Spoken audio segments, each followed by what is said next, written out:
Opet na nastavu. Hello, welcome back to the class. Evo, mi ćemo danas da počnemo prvo sa Arnasom i njegovom prezentacijom. We'll start today with Arnas and his presentation today. Drago mi je da je na početnom delu naše nastave bio inspirisan. I'm glad that he was inspired at the beginning of our class. I da je, počevši od velikog inkvizitora, došao do braće Karamazova i celokupnog dela. And that through Grand Inquisitor he came to Bratya Karamazovy and the whole work. Eto, sad ćemo imati priliku da čujemo kako je to doživeo i šta je izabrao kao sociološko-psihološki problem koji možemo diskutovati. Now we'll see what he has chosen and which psychological, sociological issue that he has taken that we can talk about it. Please just short parts of sentence so I can translate. How do you share the slides through Moodle? Yes. Are you asking how to use the slides? Yeah. So after our first class, when we had to listen through the Grand Inquisitor, nakon našeg prvog predavanja, kada smo slušali o velikom inkvizitoru, really impressed me. To me stvarno impresioniralo. But I was more impressed by the things I did not understand than the things I did understand. Sam bio više inspiriran stvarima koje nisam razumio, nego stvarima koje sam razumio. And then another professor from our seminary also said that the Brothers Karamazov is a great book to read. I onda još jedan profesor koji nam je predavao rekao da su Braća Karamazovi sjajna knjiga za pročitat. Actually said that it's the best Russian book ever written. U stvari on ili ona je rekla da je to najbolja ruska knjiga ikad napisana. So I decided to read it. Pa sam je odlučio pročitati.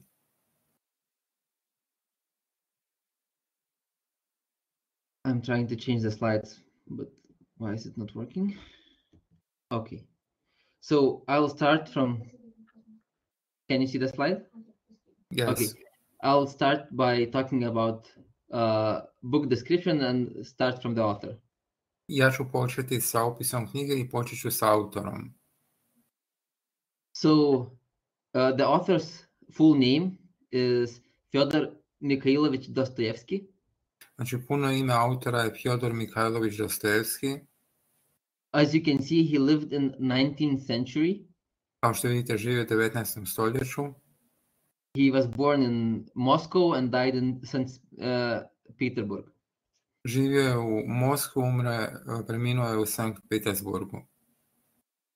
Though he finished a military academy, he lived off his pen. Can you repeat it? Though he has finished a military academy, he lived off his pen by writing. Iako je završio vojnu akademiju, živio je od pisanja romana i kratkih priča.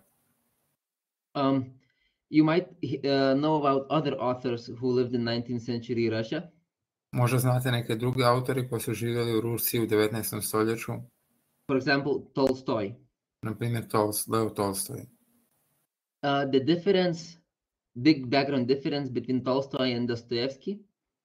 Velika razlika u pozadini između Dostojevskog i Tolstoja. Dostoevsky did not come from a very rich family. Je da Dostojevski nije dolazio iz bogate obitelji. And he always needed money. I uvijek mu je bio potreban novac. And usually his agreements was that the press would pay him per pages he write, not per books he sold. I obično je dogovor za plaćanje bio da kada izdaje dijelove knjige u novinama, da mu plaćaju po stranici, a ne po knjigama koje je napisao. And it influenced that his books are written in a style that has many pages, very descriptive, and it's a heuristic style, very hurrying when you write.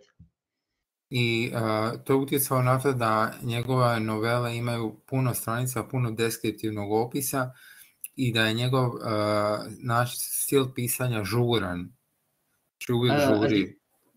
As you can see, one of the quotes in the middle says that Dostoevsky is usually regarded as one of the finest novelists who ever lived. Tu u sredini piše da Dostojevski se obično smatra jednim od najboljih romanopisaca koji ikad živio, književnika koji ikad živio.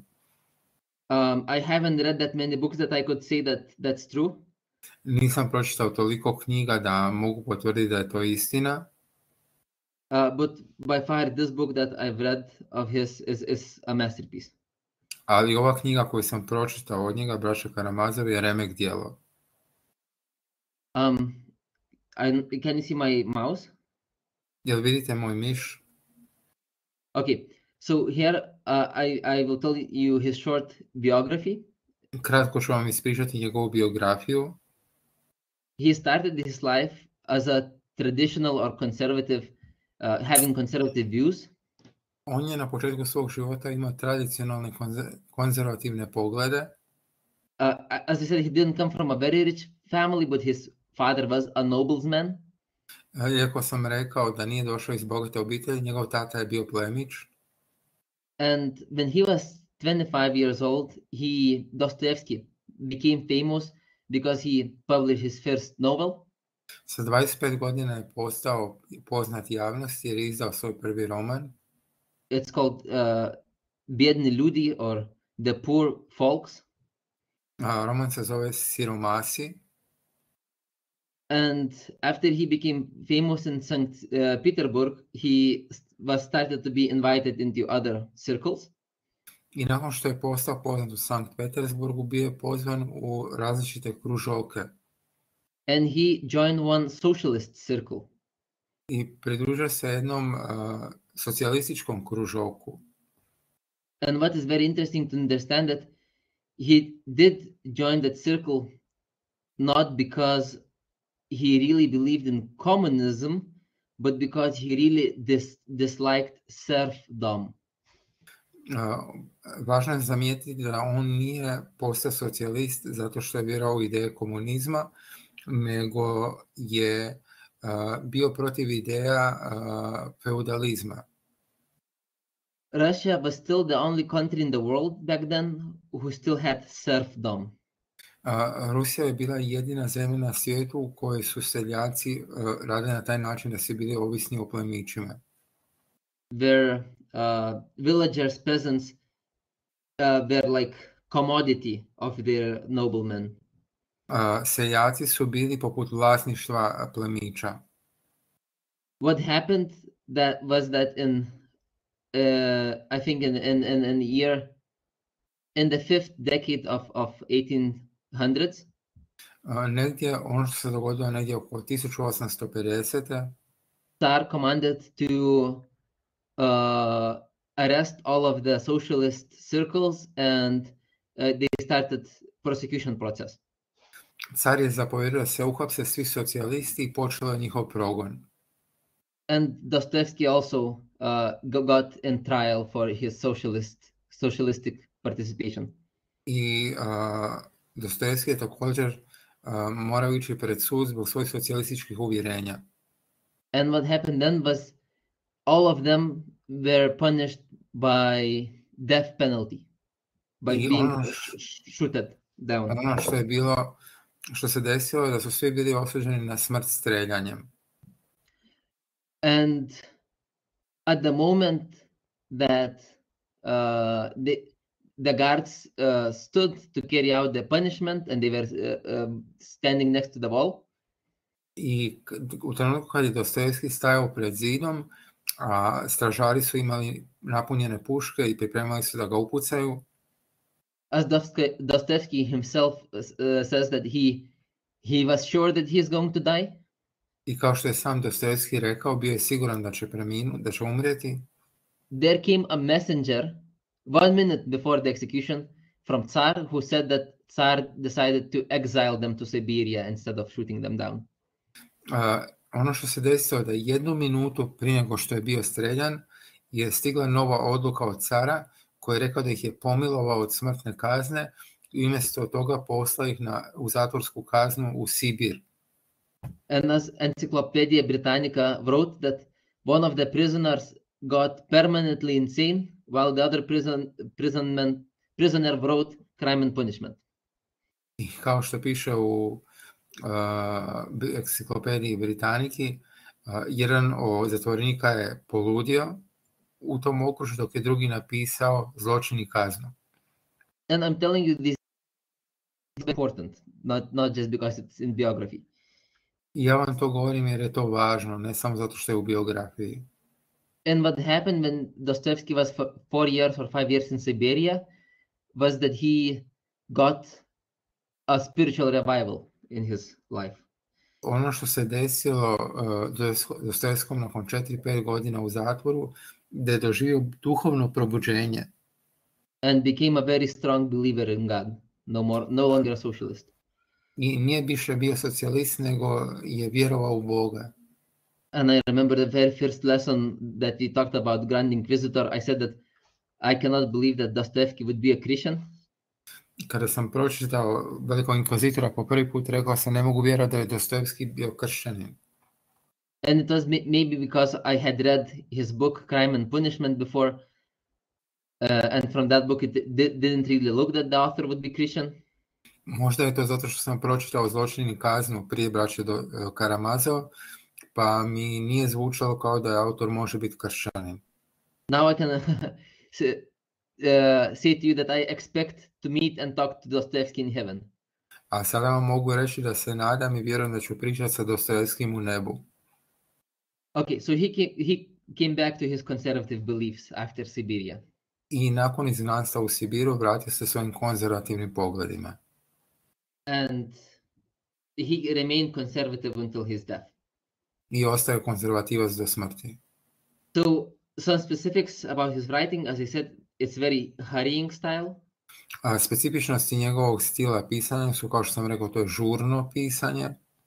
And because he had a lot of experience in his life, a lot of his characters are developed on his experience. I zato što je imao životopisan život, puno likova su temeljeni na njegovom iskustvu, na ljudima koje je susretao. And for me it was really reading the book and getting to know those characters as they would be my best friends in such a deep level they are developed. I dok sam čitao tu knjigu, shvatio sam da taj stil toliko dubok da su stvari ti likovi postali moji prijatelji. Okay. So,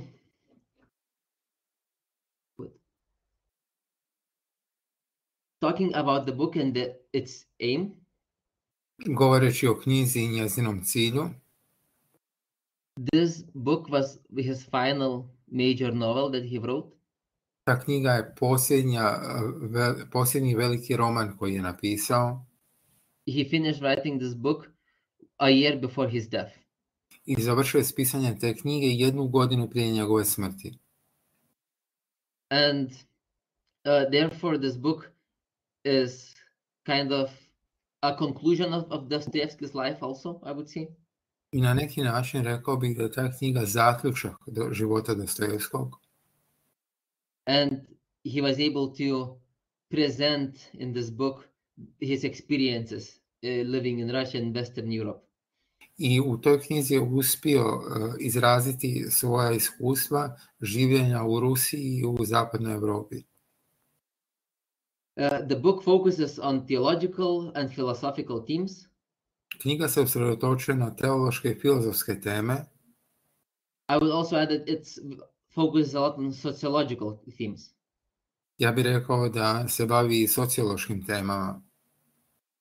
I will talk about it later. Ali kasnije ću reći nešto više o tome.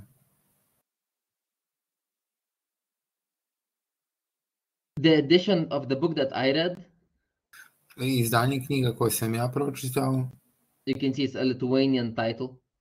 Kao što vidite, tu je naslov na litvanskom. It was 1054 pages. Je dugačka 1054 strane. So the whole book is divided usually into 2 books.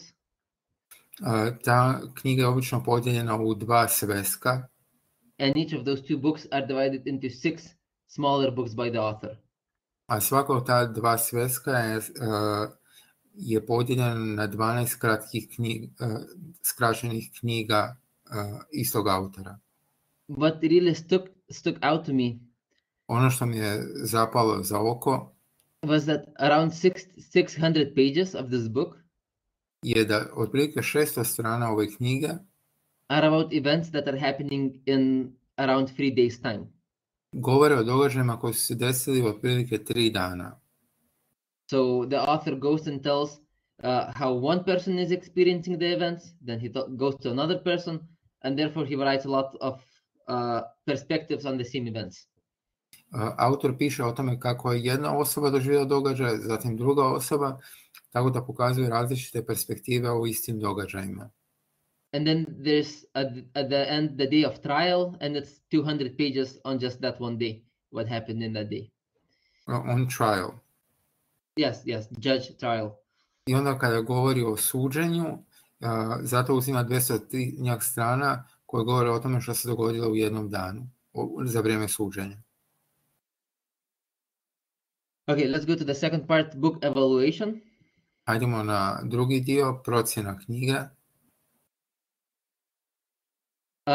I like this Einstein's quote that the book Brothers Karamazov is the supreme summit of all literature. Volim ovaj citat koji je Einstein dao, da je Braća Karamazov najveći vrhunac sve književnosti. And since the book is so big, almost like the Bible, pošto je knjiga toliko velika, skoro kao Biblija, it deals with a lot of topics and themes. Bavi se mnogim temama. And two sociological aspects that I've noticed in this book I dva teološka aspekta koje sam primijetio u ovoj knjizi was a very strict comparison between atheism and Christianity, parallel. Je veoma jaka procjena odnosa između ateizma i kršćanstva. And in 19th century Europe, three ideologies emerged: conservatism, socialism, and liberalism. I u 19. stoljeću je došlo do izražaja različitih slobodnih svjetonazora, poput socijalizma, liberalizma, komunizma. Dostoevsky very clearly compares or draws a parallel between those three ideologies. I Dostojevski uspoređuje ili povezuje paralelom ta tri svjetonazora. Each character in the book represents either an ideology or a certain view or a larger group of people. Svaka osoba u toj knjizi predstavlja ideologiju ili širi pogled ili neku grupu ljudi. A very interesting difference what I read in this book and I didn't see in other books. Velika razlika onoga što sam pročitao u ovoj knjizi, a nisam pročitao u drugim knjigama, is that author extensively describes every single day of the action. Je da autor detaljno opisuje svaki dan u kojem se dešava ta knjiga. Detaljno opisuje svaki dan. Every character. Također detaljno opisuje svaki lik. And every action of those characters by also giving the background motives why do they do that way. Također i svako djelo, svaki čin tih likova time što nam daje motive koje stoje iza njihovih djelovanja. And especially because he gives those background motives. I posebno zato što dajete motive iz pozadine. Dostoevsky is called an early psychologist. Dostojevskog nazivaju ranim psihologistom. And I have read, as I said before, his other book, Crime and Punishment in High School. Kao što sam rekao, ranije sam pročitao njegovu knjigu Zločin i kazna u srednjoj školi. It was a requirement from the teacher. To je bila obavezna literatura za taj predmet. And comparing these two books, i uspoređujući te dve knjige, there are a lot of similarities because Dostoevsky deals with the inner motives of people why they act a certain way. Ima puno sličnosti jer se Dostojevski bavi time zašto ljudi rade određene stvari. But in the book Crime and Punishment there is one major character and his life is psychologically And Dostoevsky looks at his eye through psychological lenses. U knjizi Izvršenih kazna imamo jednog lika i Dostojevski tu istražuje njegovu psihologiju, razloge njegovog djelovanja. So in the book Brothers Karamazov, Dostoevsky does the same with almost all the characters. I u knjizi Braća Karamazovi Dostojevski to radi sa gotovo svim likovima. Okay, I told you about the book.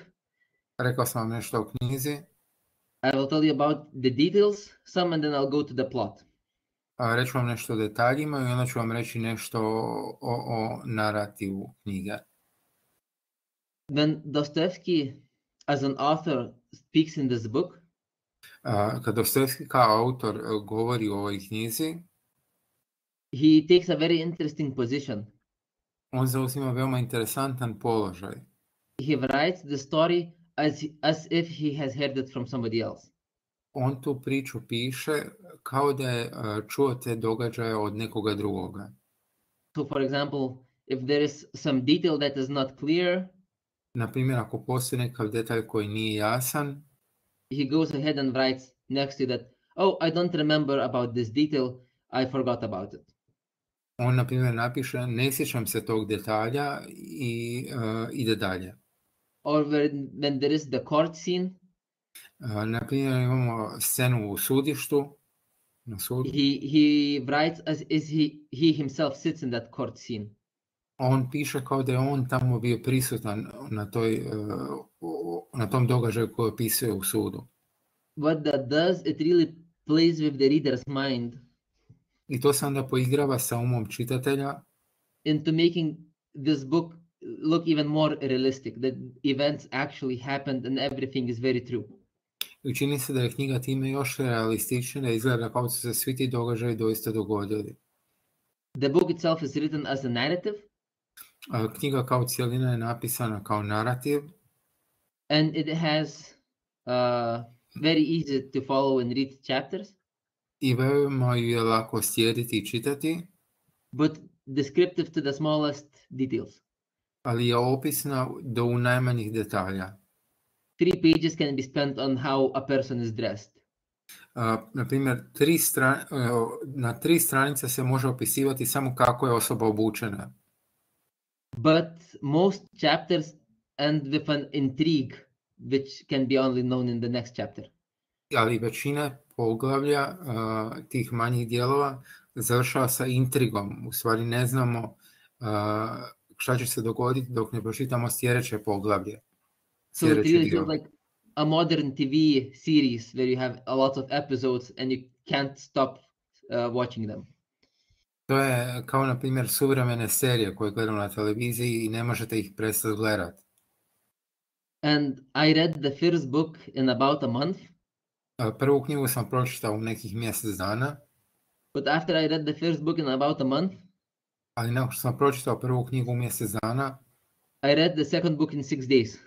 Pročitao sam drugu knjigu u 6 dana. Because everything started coming to a climax. Jer je sve počelo dolaziti do vrhunca. Okay, so let's go to the plot and the characters. Hajdemo sad do likova i do teme knjige. So the book itself is mainly about a family of Karamazov. Knjiga se uglavnom bavi obitelji Karamazov. There is a father, Fyodor Karamazov. Imamo oca Fyodora Karamazova. He has 3 legitimate sons and 1 illegitimate son. On ima 3 priznata sina i 1 nepriznatog vanbračnog sina. And he is a pleasure lover, money lover, a baron, a nobleman in Russia. I on je baron bio u Rusiji koji je jako volio novac i zadovoljstvo. I think Dostoevsky tried to depict average Russian baron by making him look like Fyodor Karamazov. I mislim da je tu Dostojevski htio prikazati kako izgleda tipični ruski baron u to vrijeme, time što ga je opisao u liku Fyodora Karamazova. And then the story goes about his 3 and 1 illegitimate son. I onda priča nastavlja govoreći o njegova 3 priznata sina i jednog nepriznatog vanbračnog sina. The oldest of whom is Dmitry Karamazov. Najstariji sin se zove Dmitry Karamazov, who is in a constant conflict with his father regarding his inheritance. Koji je u stalnom sukobu sa svojim ocem što se tiče njegovog nasljedstva. And at the end, he is accused of killing his own father, and the trial is about him, whether he killed his father or not. I na kraju se optužen je da je ubio svog oca i taj sud o kojem smo pričali je o tome je li doista ubio oca ili nije. And Dmitry represents a Russian mediocre person who is somewhat educated, but more is like strong person who wants to act out of his emotions more than of his ideas. I Dmitri predstavlja prosječnu osobu u Rusiji koja je djelomično obrazovana, ali više djeluje na temelju svojih emocija nego razuma. The second son, Ivan. Drugi sin Ivan. He represents the atheism of those times. On predstavlja ateizam tog vremena. He doesn't believe in God. On ne vjeruje u Boga. He is somewhat rationalistic. On je u određenoj mjeri racionalist. But also very emotional. A i također veoma emotivan. And he is the one who in the book wrote the Grand Inquisitor poem. I on je taj koji je u knjizi napisao dio o velikom inkvizitoru. And then the key character of the whole book, I would say, is the third son, Alasha. I rekao bi da je ključni lik cijele knjige treći sin Aljoša. He is portrayed as a conservativist person. On je predstavljen kao konzervativna osoba. Who sincerely believes in God. Koji iskreno vjeruje u Boga. Not only believes, but actively follows Christ. Ne samo da vjeruje, nego i aktivno nasljeduje Krista. And out of his love for God, he loves other people around him. I polazeći od svoje ljubavi spram Boga, on voli i ljude koji su oko njega. So through that, Dostoevsky portrayed a true believer in the Eastern Orthodox Church. I kroz njega Dostojevski opisuje pravog vjernika u pravoslavnoj crkvi, u ruskoj pravoslavnoj crkvi. Which for me when I was reading it really looked like a very devoted Protestant person. No ja kad sam čitao knjigu, čini mi se Aljoša kao da je veoma predan protestant. Okay, I will skip some of these characters. Preskočit ću neke od ovih likova. Let's go to Father Zosima. Ajdemo sad do oca Zosima. He represents, I would say, Jesus Christ himself in the book. Ja bih rekao da on u knjizi predstavlja samog Isusa Krista. It's a very old, 60-70-year-old old person who is a elder in a monastery. On je u starijim godinama, 60-70 godina, i on je starješina u samostanu. And he gives the answer to one of the key problems with the book. I on odgovara na problem jedne od ključnih dijelova knjiga. The key problem is sociological problem. I najvažniji problem je sociološki problem. What will save Russia? Što će spasiti Rusiju? Because Russia was suffering a lot. Jer je Rusija puno patila. It was not very lucky in the wars. Jako je loše prošlo u ratovima. Economically, the country was not doing well. Ekonomski je bila u lošem stanju. The society was very divided because of different ideologies. Društvo je bilo jako podijeljeno zbog različitih ideologija. And then I think Dostoevsky through Father Zosima wanted to give the answer. I mislim da je Dostojevski onda kroz oca Zosimu htio dati odgovor. that Russia will be only saved through sincere and devoted efforts to follow Christ. Da će Rusija biti spašena samo iskrenim i pravim nasljedovanjem Krista. Which should start from the monks going away from the monastery. Što će početi sa monasima i nastaviti se dalje od samostana. To the every house of Russian people. Kroz svaku kuću ruskog naroda. And just reading a Bible for 1 hour every week, instead of getting them to church to watch religious practices. I to da u svakoj od tih kuća se Biblija čita bar sat vremena tjedno, a ne samo da idu u crkvu i da gledaju religijsku praksu. It does sound very Protestantic. I to zvuči veoma protestantski. Let's go to another person, Rakitin. Hajdemo sad do druge osobe, Rakitina. He lives in the same monastery. On živi u istom samostanu. He's a monk, but he's actually an atheist. On je monah, ali u stvari ateist. And he is a very strong socialist. I on je veoma izraženi socijalist. And another person, Pyotr Musov. Druga osoba, Pyotr Musov, is a nobleman who represents liberal ideas of Europe that time, especially Western Europe. I on je bogati plemić koji predstavlja liberalne ideje, naročito zapadne evropske liberalne ideje. And through the whole book, i kroz cijelu knjigu, through those 3 days of action, key 3 days of action, kroz 3 ključna dana djelovanja, all these characters take some place. Svi ti likovi zauzimaju određena mjesta. And there are maybe 15 more characters that I did not include, but that are the same, very well developed. A u knjizi ima još 15 likova koje nisam spomenuo, koji su jako lijepo razvijeni. So they try to understand who murdered the father. I oni kroz knjigu pokušavaju shvatiti tko je ubio oca. There is a trial. Postoji sud, bio je sud. And then there is a very interesting ending in the book. I onda ima veoma zanimljiv završetak knjige. The book ends with a story. Knjiga završava pričom. How a young 14-year-old boy, u tome kako mladi 14-godišnji dječak Nikolaj Krasotkin, whose name is Kolja, Nikolaj Krasotkin, kojeg zovu Kolja, was influenced by Rakitkin and was a socialist from his very early age.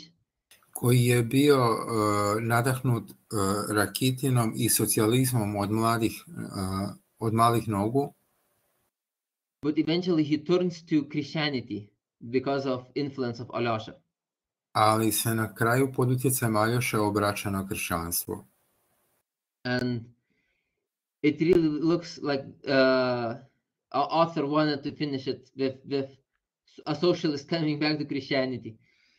I kao da je autor htio završiti knjigu sa prelaskom od socijalizma na kršćanstvo. And that would happen in Fyodor Dostoevsky's life. I to je ono što se dogodilo u životu Fyodora Dostojevskog. So, conclusions? Zaključci? Just reading this book itself was one of the best and of course largest books I have read. Čitanja Braća Karamazovi je jedna od najboljih i najvećih knjiga koje sam ikad pročitao. What it did, it really broadened my horizons on understanding the Eastern Orthodox Church. Ono što je učinilo za mene je da je proširilo moje horizonte i gledanja što se tiče i pravoslavne crkve. I was holding it at the same level as Catholic Church before this book. Prije ove knjige smatrao sam ju jednakom na nivou katoličke crkve. But even in the book, Dostoevsky draws some contrasts between the Catholic Church and the Eastern Orthodox Church in Russia. Ali u samoj knjizi Dostojevski pokazuje nekakve paralele i suodnose između katoličke i pravoslavne crkve u Rusiji. And shows how Eastern Orthodox Church is actually very good, very vibrant if people actually believe in God. I pokazuje kako pravoslavna crkva veoma živa, veoma aktivna ako neko doista vjeruje u Boga u njoj. This book showed me a lot of cultural aspects, how was daily life in those times. I ta knjiga mi je pokazala puno kulturoloških aspekata svakodnevnog života u to vrijeme. And it was very interesting for me because Lithuania at that specific time in history was a part of Russian Empire. I to mi je naročito bilo zanimljivo jer u to vrijeme Latvija je bila dio Ruskog carstva. So what happened in that book, it's the same what happened in my country because we were a part of Russian Empire. I ono što se događalo u toj knjizi se događalo i u moje zemlji, jer smo mi bili dio Ruskog carstva. Through the book, I got a very good comparison of those three ideologies. I kroz knjigu sam doživio jako lijepu usporedbu ove tri glavne ideologije. And I think this book is very successful because Dostoevsky doesn't give the final answer. I mislim da je knjiga odlična zato što Dostojevski ne daje krajnji odgovor. He doesn't say that conservative beliefs are better than liberal or better than socialist beliefs. On ne kaže da su konzervativni pogledi bolji od liberalnih ili socijalističkih. But if you are a Christian yourself and you read the whole book, for me it was obvious that Dostoevsky was making a point that Christianity is the way to go. Ali ako ste kršćani, ako čitate knjigu, onda mi je u principu veoma jasno da je Dostojevski htio pokazati da je kršćanstvo pravi smjer kojim treba ići. As I said before, the key problem in the book, sociological problem, is how will Russia be saved? I kao što sam spomenuo ranije, glavni sociološki problem u knjizi je to kako će Rusija biti spašena. And I believe that in between the lines, Fyodor Dostoyevsky very well prophesied. I vjerujem da je između redaka Dostojevski jako dobro prorokovao that Russia will either be saved if it comes back to its pietist devotion to Christianity, da će Rusija biti spašena jedino ako se vrati svom pobožnoj vjeri u kršćanstvo, or Russia will be doomed in socialism or with liberal ideas. Ili će se ugušiti i biti uništena u socijalizmu ili liberalnim idejama. And we know very well from history that 40 years later after this book was written, there was communist revolution in Russia. I znamo da brzo nakon što je ta knjiga napisana, da je došlo do revolucije u Rusiji. Which brought a lot of pain and a lot of hard times to the Russian nation. Što je dovelo do puno muke i bola ruskoj naciji. So reading this book, you kind of can see the beginnings of why did Russia became socialistic country, but it had a choice. I kad čitate ovu knjigu, može vam biti jasno zašto je Rusija postala socijalistička, premda je imala mogućnost izbora. Communistic more than socialistic. Rekao bi više komunistička nego socijalistička. And finally, recommendations. I na kraju preporuke. I would recommend this book a lot to both my Christians and atheist friends. Ja bih preporučio ovu knjigu i mojim kršćanskim i ateističkim prijateljima. Especially to those who are debating their beliefs, whether this belief is better than the other. Naročito onima koji se bore sa različitim svjetonazorima i vjerovanjima i pokušavaju spoznati koje vjerovanje je bolje od drugoga. Because Dostoevsky takes all of those beliefs in practice and shows how each of those beliefs look in real life when person believes and what are the results of his actions. Jer Dostojevski uzima te teorijske poglede i pokazuje ih u praksi kako to izgleda kad neko doista prakticira i djeluje u skladu s tim vjerovanjima i svjetonazorima. And another thing is that this book never lost its highly valued status.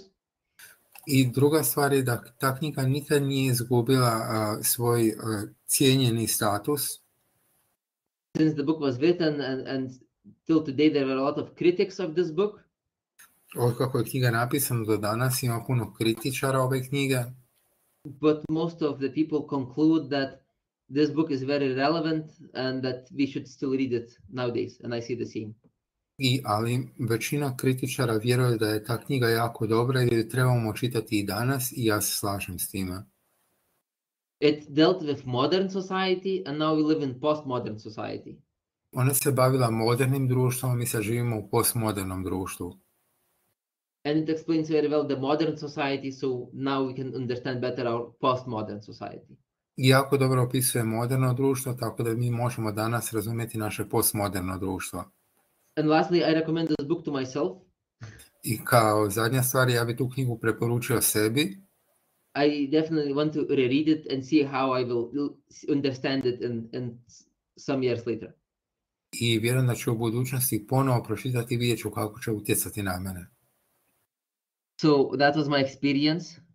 To je bilo moje iskustvo.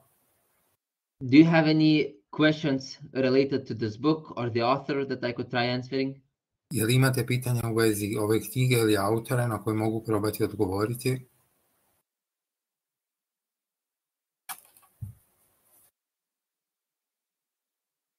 Hvala, Arnas.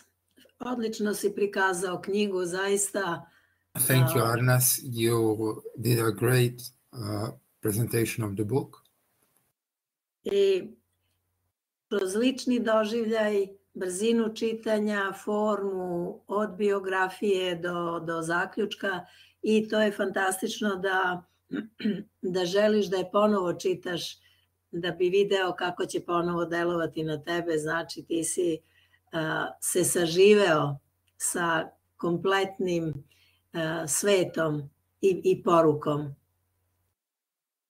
Sad, je li možete to u kraćim rečenicama?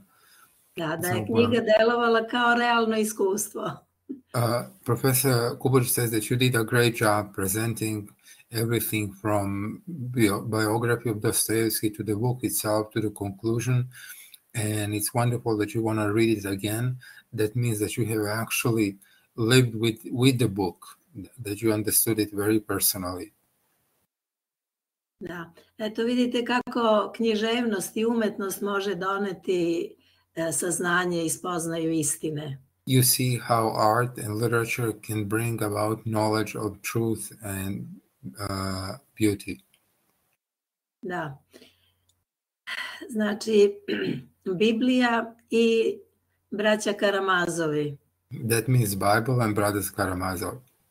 I mnogi autori su smatrali da zahvaljujući upravo Dostojevskom, and many authors believe that thanks to Dostoevsky especially, da je ruski narod preživeo ateizam i vreme u kome su dosta stradali. That through him Russian people survived atheism and that time of great destruction. A osim toga, evo, ja bih imala pitanje za ovu psihološku konstataciju.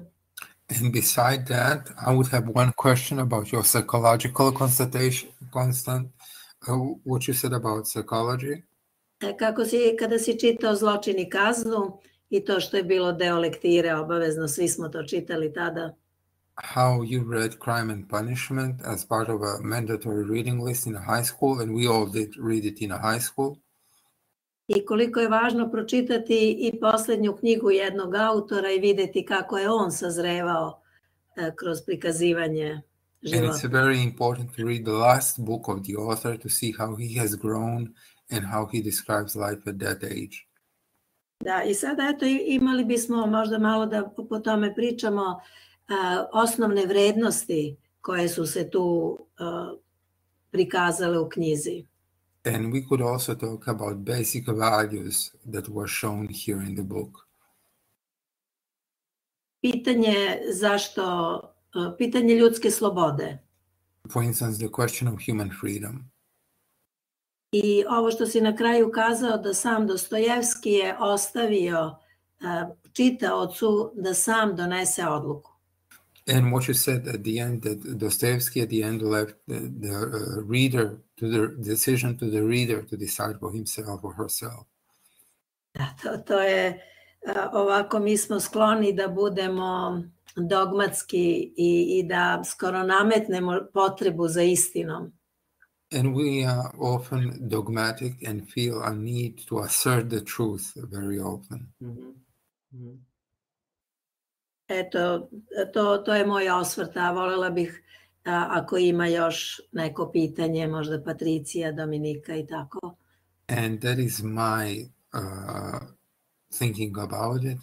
If Patricia or Dominique have any questions about it, they can ask. Ja nemam nikakvo posebno pitanje. I don't have any special question. Samo pohvalu. I would only like to praise Arnas.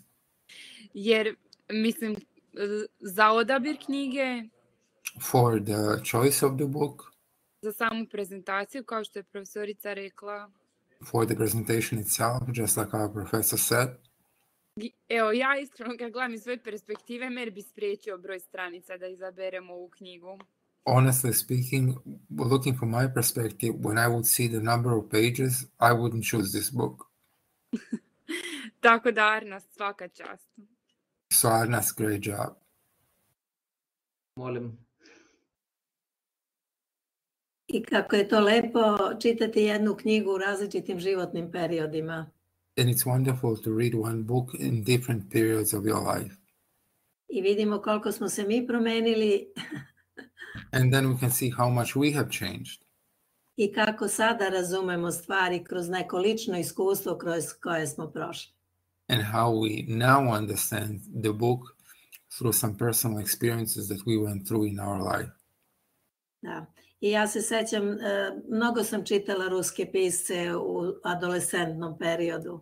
And when I was adolescent, I used to read a lot of Russian writers. I tačno znam, imam osjećaj koliko su drugačiji bili pisci sa zapada u odnosu na ruske pisce. And it's still fresh to me thinking about how different the Western writers were to the Russian writers. I upravo u tim detaljima, u toj suštini, u toj psihologiji. And in those details, especially in those details, that psychology, that worldview.